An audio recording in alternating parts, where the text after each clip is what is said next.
I'm Elizabeth Hargrave. I am the new president of MAW. And tonight I'm going to just go over a few bits of news for the club.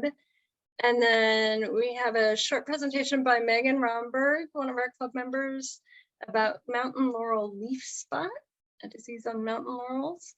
Mitch Forney, as always, has our virtual IG table, and then our main presentation will be by Django Grootmeyers on a brief tour of the fungal tree of life, which is a reprise of the presentation that he did at our Sequinotophore, I believe, which was awesome.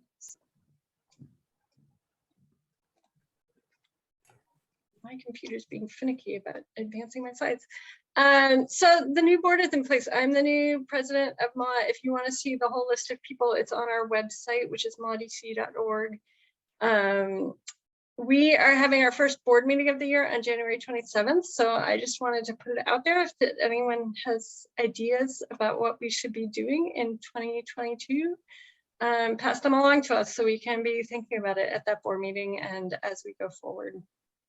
One of the things that I really want to make happen this year is to get some, at least one cultivation workshop going, which is something we've been talking about for a while and sort of got waylaid by COVID. If you are interested in working on that in particular, please reach out, but totally open to other ideas as well. We have a lot of new members in the last couple of years, so you know, we want to hear what you guys are interested in doing. Along those same lines, I'm the new program chair taking over for Tom, and I would certainly like to hear from any members who both have interests in things that we haven't been covering, as well as any contacts of people, interesting people that you run into or interesting presentations. Feel free to get in touch with me about that. We're booked for the next few months, but otherwise we've got an open agenda. And that is John Harper. You can email him at programs@mawdc.org. If you go to the website, all the email addresses for the different board members are on that list. Another thing I wanted to plug, one of the things that we started up last year is a new scholarship fund.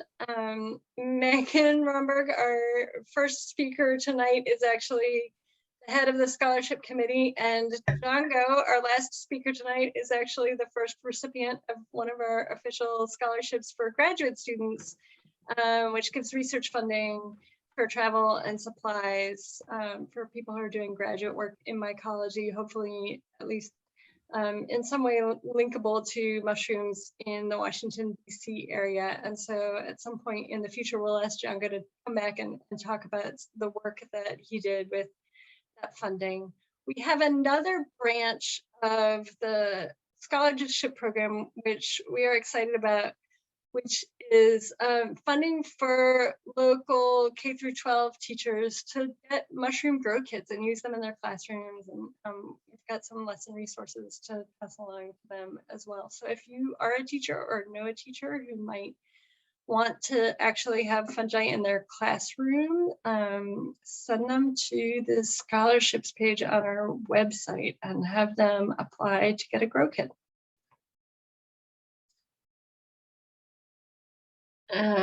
These are the upcoming programs that we have. I really want to plug next month. I am super excited that we have Suzanne Samard coming. She is a rock star right now in the larger world of sort of mushroom interest. She was in Fantastic Fungi, and she has a new book out called Finding the Mother Tree.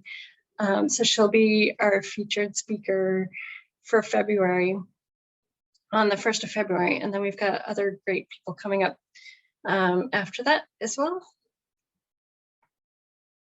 And then these are just a few other programs that I wanted people to save the date for through the year. The City Nature Challenge is a thing that we first started participating in last year when someone from iNaturalist reached out to us. It's their big push to get people all over the place doing a whole weekend of observations into the iNaturalist app. And they reached out to MAWDC because fungi is one area that they feel like they don't get as many observations on as they probably should. So they reached out, would we like organize some forays, send people out, and then would we also spend some time IDing the mushrooms that people have posted on iNaturalist. So we did a bunch of forays last year. I'm hoping we'll do that again this year. So stay tuned on that for the last weekend, April, beginning of May. This year, the Smithsonian Folklife Festival just reached out to the club asking if we would be interested in helping them think about including fungi in a track that they're calling Earth Optimism, which is going to be a whole bunch of different eco things. So they're interested in the role of fungi in the environment, but also as food and medicine. We're in the very early stages of talking to them about this, so I don't know exactly what's going to happen, but always a good thing to have on your calendar. Anyway, the Folklife Festival is a lot of fun, and we may be hitting people up for ideas for that. We have gone ahead and made a reservation at Sequanoda, which is a weekend-long retreat that we do every year up in Jennerstown, Pennsylvania. It's a little bit of a drive, but it's just a fantastically rich mushrooming area. I reserved it for Labor Day weekend this year, so we're going to see how that goes to have an extra day in the foray, a little bit of extra time to explore up there. And the last thing I have on this calendar is the NAMA foray, the North American Mycological Association. So it's the parent organization for all of the mushroom clubs in North America. They have an annual foray that this year will be in Trout Lodge, Missouri. So the Mark Twain National Forest will be where most of the outings are. Their website is namyco.org, and you have to join NAMA to be able to go to the foray. But if you are a member of MAW already, you get a discount. I think it's $25. And they have a newsletter that you can get, and you'll get all the information about the foray coming up next fall. So that is all I have by way of introduction. I didn't get a chance to do any fungi in the news. I'm following in William's footsteps, but I'm actually down in Florida right now, and we'll see if I can get to it for next month. But I will pass things along to our new programs chair, John Harper, to introduce our first speaker.